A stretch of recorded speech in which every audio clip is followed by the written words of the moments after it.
Sin embargo, tenemos que recordar que en la Biblia no todas las cosas están descritas o nos han sido reveladas en orden cronológico, sino que a Dios le ha agradado muchas veces revolvernos las piezas del rompecabezas para que nosotros tengamos la responsabilidad de ponerlas en orden.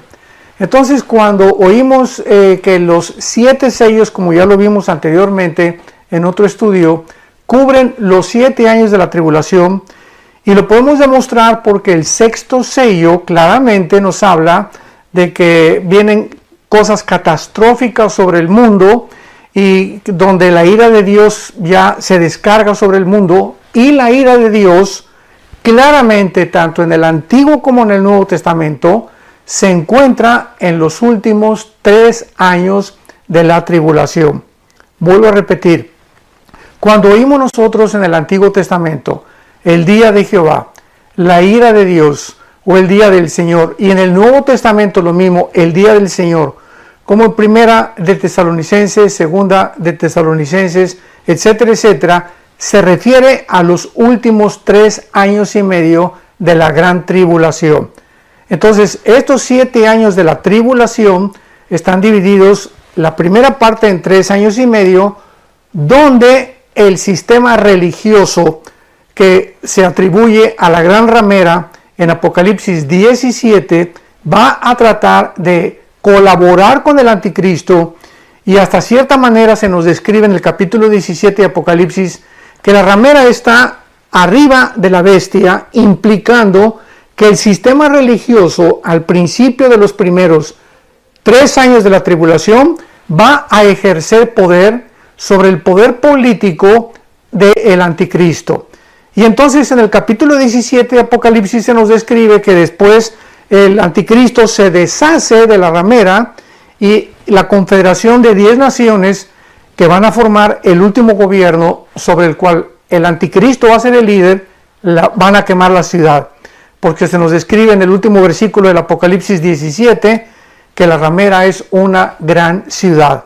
O sea, una ciudad que va a tener un control religioso sobre el mundo, o sobre la mayor parte del mundo.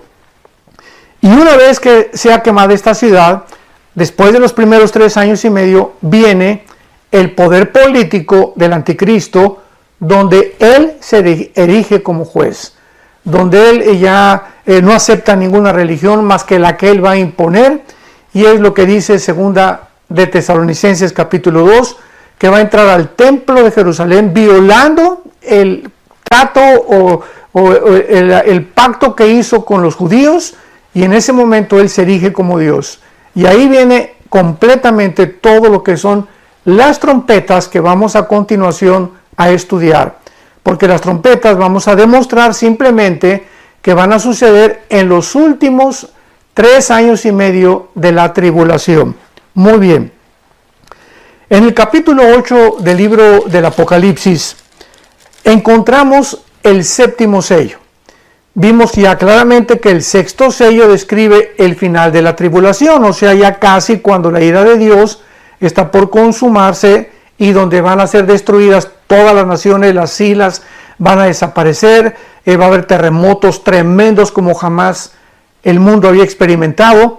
Pero lo más interesante de esto es que el Espíritu Santo nos muestra en el capítulo 8 del Apocalipsis que antes, en el capítulo 7, 4 ángeles, que son los que a quienes se les van a entregar las 4 primeras trompetas del juicio, sale otro ángel del oriente que les dice a estos 4 ángeles, un ángel les dice, no hagan nada, los detiene a estos 4 ángeles hasta que sean sellados.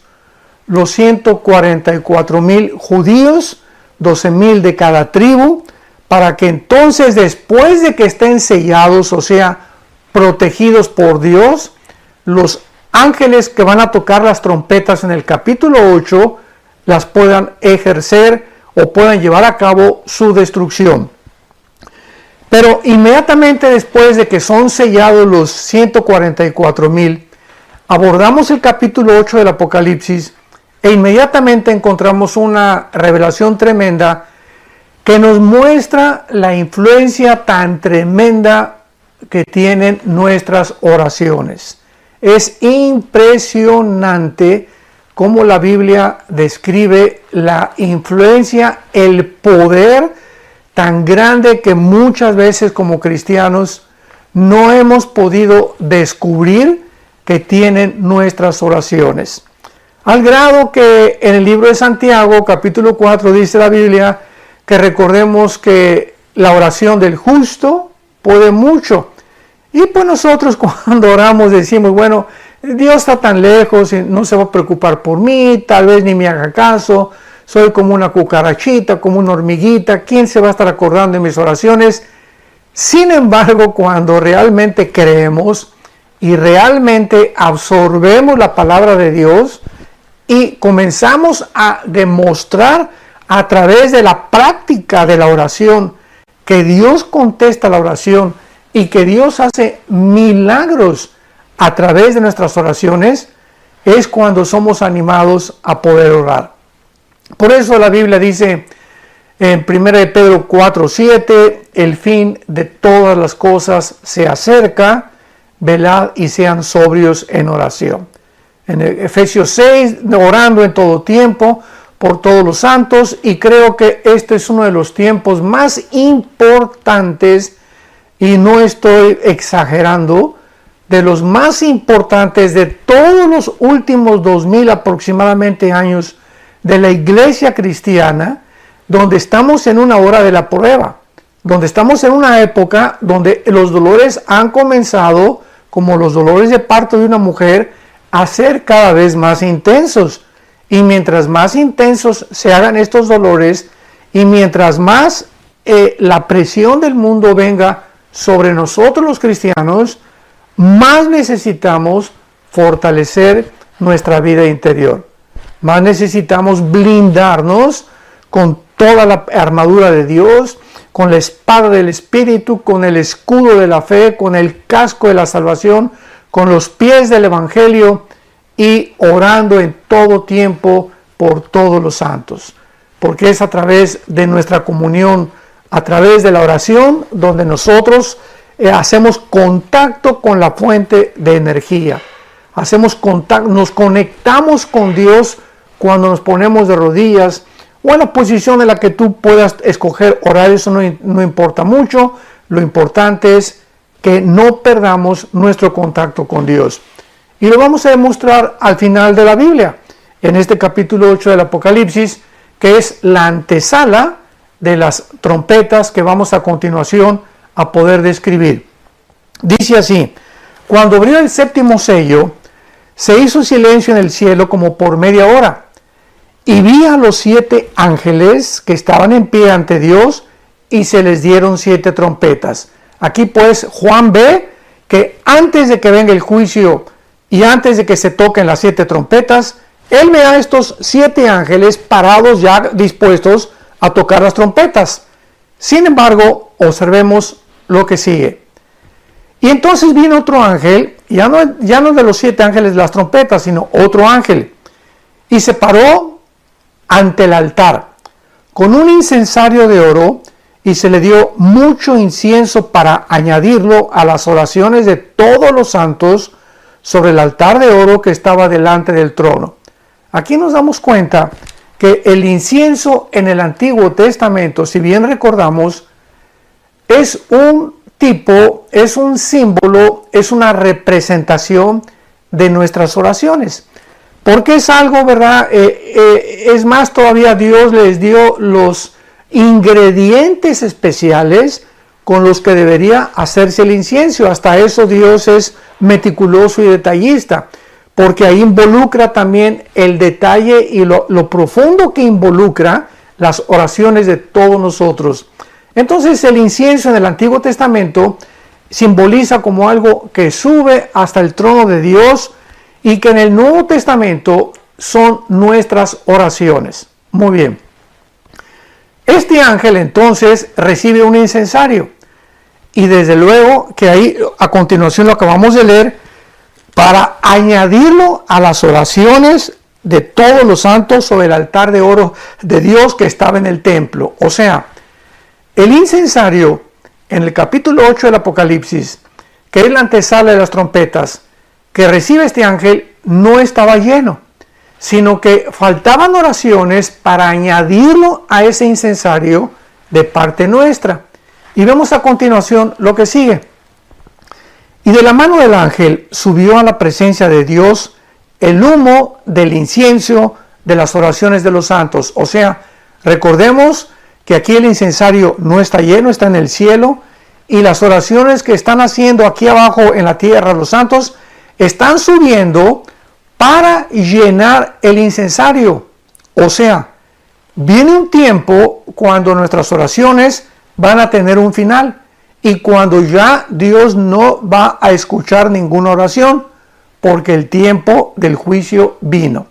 Entonces es maravilloso que nos demos cuenta que antes de los últimos años de la tribulación, Dios continúa teniendo misericordia y gracia, porque ya finalmente, ya al final no va a haber absolutamente nada.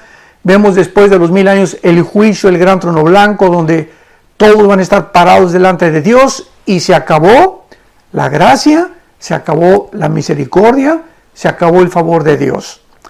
Entonces, dice la Biblia, de la mano del ángel subió a la presencia de Dios el humo del incensario con las oraciones de los santos. Y el ángel tomó el incensario, observemos lo que pasa, y lo llenó de fuego del altar. O sea, el incensario lo mezcló con el fuego del altar. Esto significa, porque ya vimos, las oraciones son del incienso, que están guardadas en un incensario simbólicamente en el cielo, y el fuego implica el juicio de Dios. Entonces, se mezcla el fuego con las oraciones de los santos, y dice la Biblia, y lo arrojó a la tierra. O sea, en el momento que el fuego se une con las oraciones, dice la Biblia, el ángel agarró el incensario, todo esto es simbólico, y lo vertió para que cayera todas estas oraciones, o sea, simbólicamente, para que las oraciones de los santos fueran contestadas, mezcladas con el juicio de Dios. Y dice así, y hubo truenos, y voces, y relámpagos, y un terremoto. Y una vez que el ángel nos simboliza aquí con esta escena maravillosa, que nuestras oraciones van a ser contestadas, implica que las oraciones que estamos haciendo nosotros aquí en la tierra, de alguna manera están acelerando el juicio de Dios. Mientras nosotros oramos, le estamos diciendo a Dios, cada día que oramos, Señor, ya termina con esto.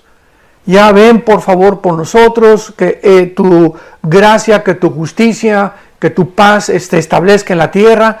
Y aún en el quinto sello, lo vimos también en el quinto sello, en el capítulo 4 del Apocalipsis, vemos claramente también que los santos del Antiguo Testamento estaban orando en el versículo 4 en adelante, capítulo 6 del Apocalipsis, versículo 10 en adelante, en el quinto sello, estaban orando a Dios y diciéndole arriba en el cielo, hasta cuándo Dios, justo y verdadero, venga nuestra sangre. Ahí en el cielo todavía los ángeles están junto a los santos de Dios. Ahí en el cielo están los ancianos de Dios, los líderes del juicio y del trono de Dios, los sabios del universo, junto a los santos, y los santos están diciendo a Dios, ya allá en el cielo, los que ya murieron como mártires, Señor, apúrate, ya que el juicio caiga sobre el mundo. Y esto es lo que sucede antes de las 7 trompetas. Santos de Dios, cuando comencé yo a entender estas cosas, de qué manera nuestras oraciones tienen el poder, porque Dios en su soberanía ha determinado todas las cosas, lo sabemos, y Dios ha establecido una hora, un día, una semana, un mes, un año, para las cosas que van a suceder. Así como Cristo vino en el tiempo exacto de Dios, así Dios ha determinado un programa cronológicamente en el cielo, donde cada cosa que Él ha determinado va a suceder. como cuando en el capítulo 2 de los Hechos el apóstol Pedro, explicándole a los judíos la muerte de Cristo, les dijo, entregado por el predeterminado consejo y anticipado conocimiento. Predeterminado consejo. Dios había ya establecido desde antes de la fundación del mundo que su Hijo Jesucristo fuera crucificado. Con predeterminado consejo y anticipado conocimiento, Dios sabía cuando Jesús vino al mundo todo lo que iba a suceder. Y lo vemos en la misma vida de Jesucristo.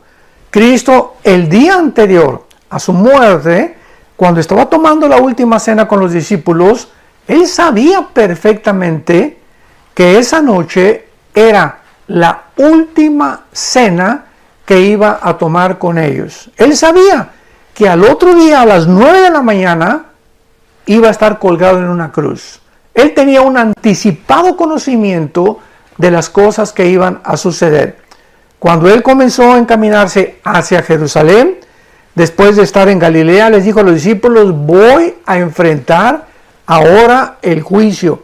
Seré entregado por los líderes, los sumos sacerdotes, van a golpearme, van a hacerme sufrir y voy a morir y a los 3 días voy a resucitar. Cristo tenía una ubicación, un conocimiento perfecto, determinado consejo y anticipado conocimiento de todo lo que iba a suceder. Muy bien, pero aun cuando Dios tiene este anticipado conocimiento de las cosas, escuchemos esto, en su soberanía, Dios también ha determinado que nuestras oraciones puedan cambiar las cosas. Esto es asombroso. O sea, ¿qué quiero decir? Que las oraciones pueden muchas veces hacer cambiar el consejo de Dios. Esto es una revelación impresionante. ¿Cómo lo puedo demostrar? Muy fácil. ¿Se acuerdan ustedes cuando Dios en el Antiguo Testamento le dijo a Moisés, he determinado acabar con este pueblo?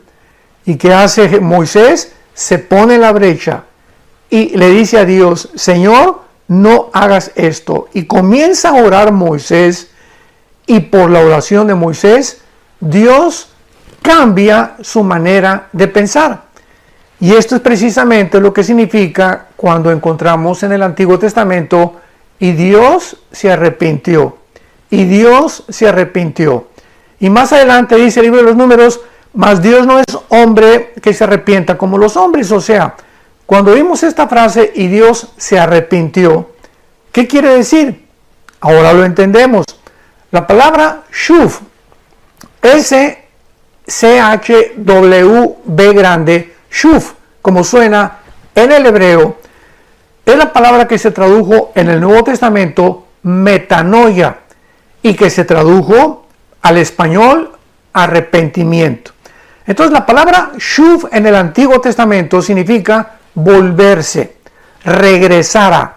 ¿Qué es lo que significa el arrepentimiento? Vas en un camino, te arrepientes y cambias tu manera de pensar y regresas y te vuelves a Dios. Porque el verdadero arrepentimiento no solamente es ya no voy a dejar a fumar, ya no voy a tomar, ya no voy a ver pornografía, sino que aparte de dejar esas cosas, nos regresamos hacia Dios y reconocemos que sin Él no vamos a poder continuar viviendo la vida cristiana.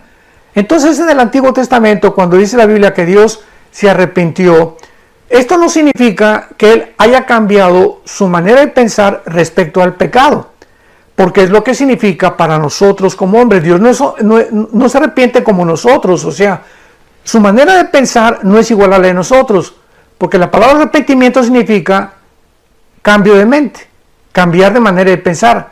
Cuando nosotros nos arrepentimos es de algo malo hacia lo bueno, pero cuando Dios dice que Él se arrepiente, es cuando Él cambia su manera de pensar con respecto a nuestro trato. Y Dios se arrepintió, o sea, Dios cambió su manera de pensar en cuanto a lo que Él iba a hacer con el pueblo de Israel, en cuanto a lo que Él quería o tenía determinado para hacer. Y otro ejemplo lo tenemos con el famoso Jonás. La palabra Jonás, ¿verdad?, significa paloma, ya lo sabemos, paloma significa Jonás.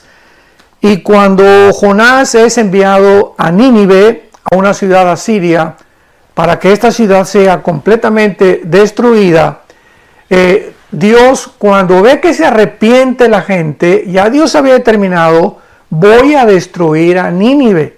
Y Jonás feliz de la vida, porque Jonás era de esos profetas, ¿verdad?, del juicio, que cayera fuego inmediatamente sobre todos los enemigos de Dios.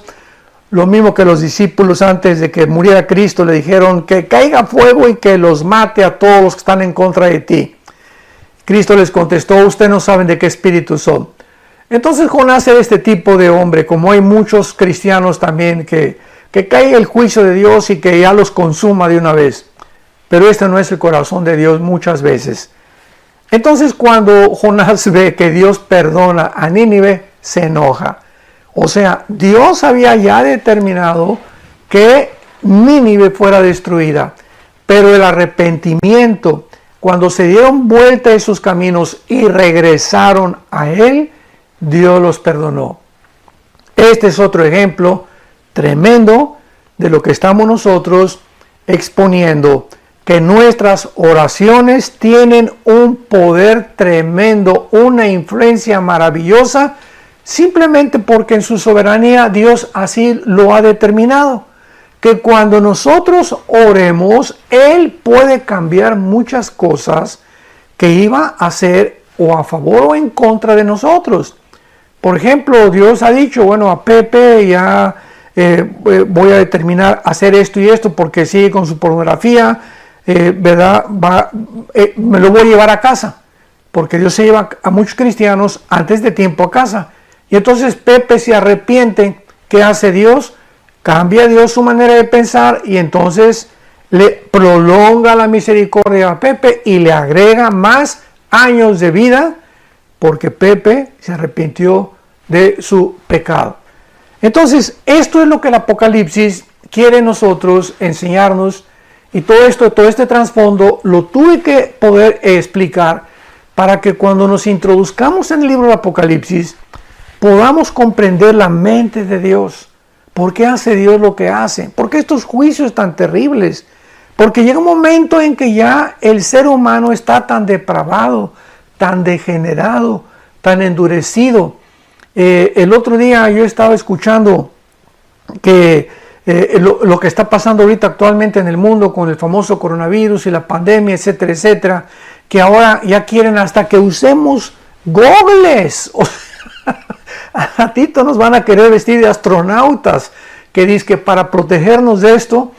Yo estaba pensando dentro de mi corazón realmente, lo que se encuentra detrás de toda esta orquestación siniestra es mucha maldad. Hay mucha maldad detrás de todo lo que está pasando.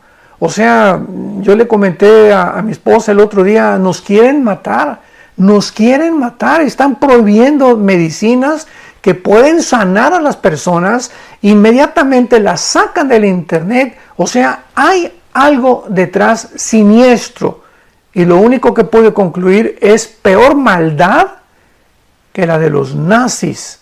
Hay personas en el siglo XXI que no tienen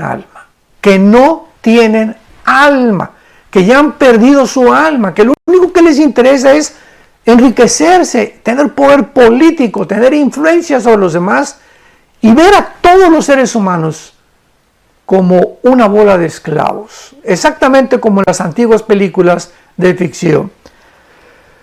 Entonces, esta es la razón por la cual esta maldad que se profetizó en la Biblia, Mateo 24:12, por haberse multiplicado la maldad, el amor se enfriará.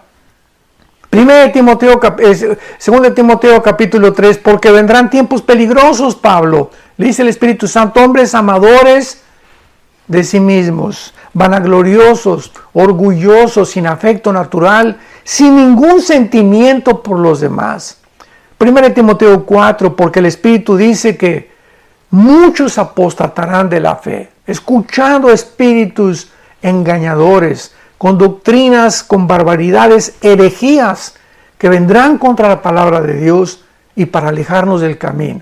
Estamos en tiempos peligrosos, en los que hace 2000 años el Espíritu Santo le dijo a Pablo y estos tiempos están por culminarse y que el libro del Apocalipsis nos los describe. Y entonces vienen las trompetas, donde el primer ángel, capítulo 8 del Apocalipsis, versículo 7, toca la trompeta y de una forma resumida, el primer ángel toca la trompeta y se quema la tercera parte de toda la hierba verde del mundo. Todos los árboles y todo lo que es verde se quema. La segunda trompeta, versículo 8, se toca la trompeta y la tercera parte del mar, la tercera parte de los barcos, la tercera parte de toda aquella vida que existía en el mar es completamente destruida. La tercera parte se convierte en sangre. Hace algunos días, finalmente, mi esposo y yo estuvimos en una playa cercana y nos impresionó la cantidad del famoso sargazo, que son como algas marinas descompuestas, y pues no pudimos entrar a nadar. Todo estaba lleno de sargazo y están tratando de juntarlo y todo. Y yo me acerqué y el olor era nauseabundo, era un olor terrible. Bueno, ¿qué cosa es esto? Que después de tantos experimentos de bombas atómicas que se han hecho en el océano Atlántico y Pacífico, después de los billones de litros de petróleo que se han derramado en todos los océanos y en los mares del mundo, el mar ya está, ahora sí que insoportable la vida marina. Están delfines encontrándose muertos en las playas, ballenas encontrándose muertas en las playas, y todas estas algas, este famoso sargazo, no son más que algas que se están muriendo, que es vida dentro del mar y que se muere con la contaminación que se desprende y que el mar arroja hacia las playas. Y el olor pues es nauseabundo porque trae todo el olor, ¿verdad?, de la contaminación de todo lo que nosotros los seres humanos hemos hecho con la vida marítima. Pero cuando llegue la segunda trompeta nos damos cuenta que ya la tercera parte del mundo entero en el mar está completamente descompuesta. En la tercera trompeta, la tercera parte de todos los ríos y arroyos del mundo serán descompuestos también. Y dice la Biblia que en la cuarta trompeta el sol, la luna y las estrellas se oscurecerán en una tercera parte para que no hubiera luz en la tercera parte del día y asimismo de la noche. Y cuando entremos nosotros a la quinta trompeta, en el próximo estudio, en la próxima conferencia el sábado, en la respuesta de las preguntas, vamos a profundizar en la quinta trompeta, que es cuando un ángel baja al centro de la tierra y abre el abismo. El abismo es el lugar donde están escondidos todos los demonios. Imaginémonos que va a ser abierto el abismo y van a subir a la superficie de la tierra, y se describe la forma de estos demonios como langostas, pero con una mezcla híbrida de seres humanos, de reptiles y además de insectos. O sea, es una mezcla híbrida que vamos a explicar en la próxima conferencia para darnos cuenta al grado en la que la genética moderna o la pseudociencia que está actualmente tratando de mezclar a los animales con los seres humanos, con el ADN humano, con el ADN de los humanos, va a tener su consumación. En el libro de Apocalipsis está claramente escrito, lo vamos a ver profundamente en la próxima respuesta que le demos, qué es lo que pasa en la quinta trompeta, para que podamos darnos cuenta lo cerca que nos encontramos precisamente de los juicios de Dios, que de alguna manera el Espíritu Santo nos está alertando y nos está previniendo en este tiempo. Busquemos a Dios con todo nuestro corazón. Quiero leer en el Evangelio de Lucas, capítulo 21, lo que la Biblia dice claramente, o las advertencias que ya Dios nos hace para el tiempo que estamos viviendo. Dice Lucas 21, 34. Mirad también por ustedes mismos Es tiempo que comencemos a vernos tal como nos ve Dios, con la inmensa vaciedad con la cual nacimos, vacío con el cual nacimos, y la profundidad de la maldad que traemos los seres humanos todavía, para que miremos realmente a Dios, que Él es el que nos mira, y que podamos nosotros escapar de las cosas que vienen sobre el mundo. Mirad también ustedes mismos que vuestros corazones no se carguen de glotonería y embriaguez y de los afanes de la vida. O sea, acordémonos que la vida no solamente es comer y beber, porque así hay millones de cristianos, desgraciadamente, que, Señor, cuando dan gracias por los alimentos, gracias Jesucito mío, y dáselos a los que no lo tienen, en el nombre de Jesús, amén. Y hasta cuando dan gracias por la comida, se vuelve mecánico y automático. Y comenzamos a creer solamente, ¿verdad?, que vivimos para comer y para beber, y no es así. Y no, dice la Biblia, y de los afanes de la vida. O sea, tengamos cuidado que estas cosas que están sucediendo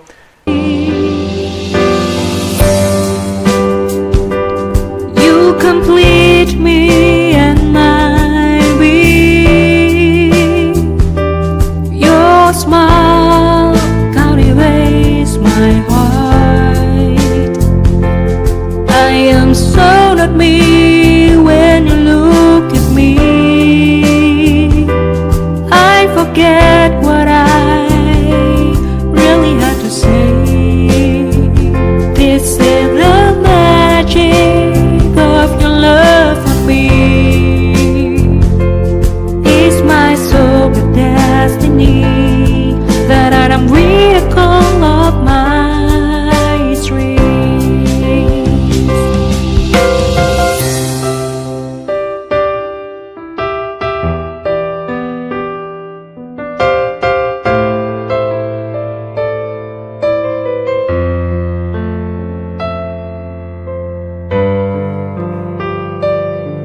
When my heart is heavier, I remember that I have got someone like you in my life. A single day is nothing without you. I know that my sunshine always be with me. no entren a nuestra vida espiritual, nuestra vida interior, y nos quiten la paz, y nos desenfoquen, perdamos la brújula y podamos perder el camino, y creamos que estamos siguiendo a Jesucristo, y ya dejamos de seguirlo, y muchos han comenzado ya a seguirlo desde lejos. Así fue como Pedro cayó en el pecado de negar a Cristo, cuando lo comenzó a seguir de lejos. Y finalmente dice la Biblia, y venga de repente sobre vosotros aquel día. ¿Cuál es aquel día? El tiempo que estamos estudiando en el Apocalipsis, que caerá sobre el mundo. Porque como un lazo vendrá sobre todos los que habitan en la faz de la tierra. Velad pues, porque en todo tiempo orando, para que seamos tenidos, escuchen esto, para que seamos tenidos por dignos de escapar de todas estas cosas que vendrán y de estar en pie delante del Hijo del Hombre. Para que Dios nos tome como dignos de sacarnos de este mundo y de las cosas que vendrán. Entonces, ¿cuál es la única forma en la que podemos nosotros tener la absoluta seguridad que nos vamos en el rapto de la iglesia? Cuando verdaderamente nuestra vida es una vida de oración, una vida de devoción, una vida en la que no hemos permitido ni nos hemos dado el lujo de separarnos de Cristo, de nuestros devocionales diarios, de su santa palabra, de la palabra de Dios, para que podamos estar completamente seguros de que en cualquier momento, como un lazo así cayó el coronavirus, ¿recuerdan? En enero del año 2020 en el que nos encontramos, nadie sabía nada. Entramos a febrero y pues más o menos entramos en marzo y de repente, como un lazo, nunca nos imaginamos, marzo, abril, mayo, junio, julio, llevamos 5 meses con una supuesta pandemia en la que ha arrasado con la economía, con el problema mental de millones de seres humanos, con niños, con matrimonios, etcétera, etcétera. Ha devastado la humanidad en los últimos 5 meses y cayó de repente, como un lazo. Nunca nos imaginamos que pudiera el mundo entrar en el camino donde el mundo se encuentra actualmente.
you.